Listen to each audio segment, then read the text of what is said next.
Hi there, I'm Jen from Simple Green Smoothies, and we are in week 3 of the 30-day green smoothie challenge. So I hope you're feeling great. I hope the energy levels are just climbing and climbing, and that you're starting to feel like working out more or chasing after your kids more and getting out of bed early in the morning maybe. All these things are some of the great perks of drinking a daily green smoothie.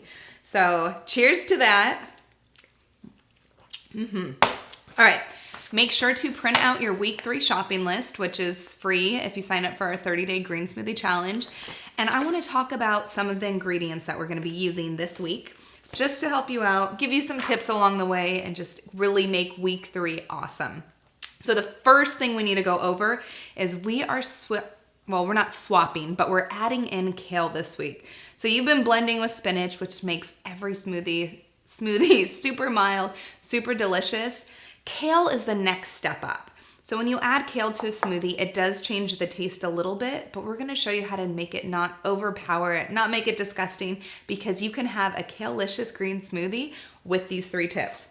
First one, when you get kale, take off the stem. So this is the most bitter part of the kale. So that is one way to remove some of the bitterness and just use the leafy green part. Another tip, tip 2, would be to use baby kale. So this is more mild tasting in nature, and it's softer, it's easier to blend too. So that's another tip. And the third one is to pair your kale with a citrus fruit. So either lemon, orange, pineapple, all of those help cut the bitterness that kale typically has, and it makes it a tropical, creamy, smooth green smoothie. So that's tip on that. And why are we adding kale if it doesn't taste as good as spinach? Well, we're doing it because you need to rotate the nutrients you get in your body. So spinach has some that kale doesn't, and vice versa. But one of the great things about kale is that there's extra protein in it. So it's the most protein-dense leafy green out there. So if you're looking to add more protein, add more kale to your smoothies. I want to talk about how you can cut your oranges and lemons this week to get the most benefits out of them. So let me get my knife. All right, when it comes to oranges, when I was a kid, you could not get me to eat any part that was white or stringy of the orange. It just disgusted me. But I've learned when you blend an orange, you can actually keep the white part, which is the pith. And this has the most vitamin C out of the entire orange. And vitamin C helps boost your immune system, which means you're less likely to get sick.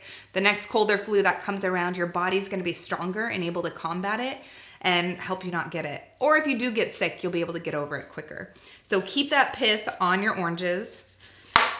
And you can really do that just by cutting around and just cutting off the outer layer, which normally has wax on it or pesticides from spraying. So we want to remove that anyway. Once you get it pretty good, you can put the whole thing if you're using a high-powered blender. If you have a standard blender, feel free to cut it in half, make it a little easier. Drop it in the blender, and you've got your orange done. Same thing with lemons you can do. So keep that pith on it to get the extra benefits. All right, now I want to show you what to do with mango. Last week I talked about using frozen mango, which is still my go-to because it's the most affordable and it saves the most amount of time because I want to make these quick. But sometimes mangoes are just too good of a price to pass up. And so you can buy them fresh and actually prepare them for your smoothies too. So what I do to cut a mango is follow along the side that is the widest because you want to cut around the seed, which runs elongated in the mango. And that allows you to get a really good chunk of it.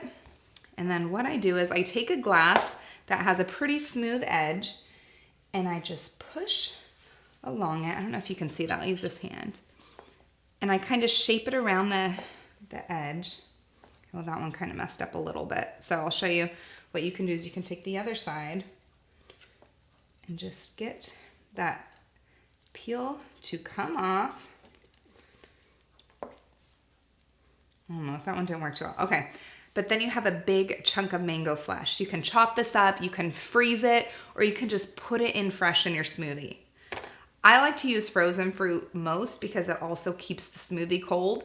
When you add ice to any of your smoothies, that's gonna dull the blender blade and you don't wanna do that. So we use frozen fruit, which is easier on your blender and also easier to do. All right, let's see. The last tip, we want to talk about coconut milk. We're adding this in this week in one of our recipes, and there's tons of brands out there. What I look for is non-GMO and one that is unsweetened, of course.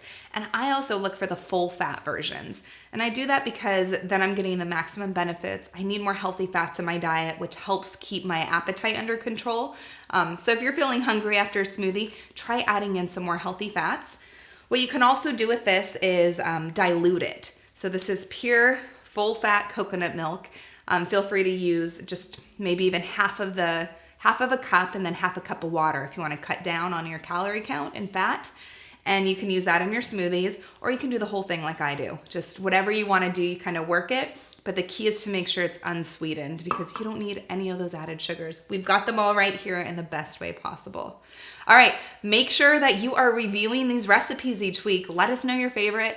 At the end of the week, I can't wait to see which smoothie recipe wins, and also which of you guys are the winners of our weekly giveaways. So make sure head over to the blog, review the recipes, give them stars, and have fun blending this week. All right, bye.